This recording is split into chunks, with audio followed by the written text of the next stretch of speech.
Hey guys, how's it going? My name is Adam. Today I'm going to show you how to remove Powered by Shopify.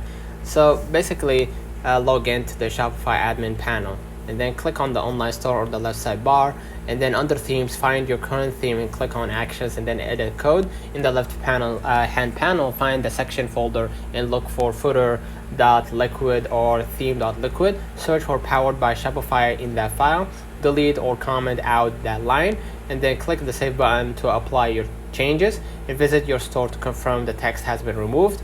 And then if your theme is published, you may consider creating a duplicate theme before editing to avoid any issues. So let me know in the comments if this video helped you. Don't forget to like and subscribe, turn on the notification bell to receive every video we upload. Thank you for watching.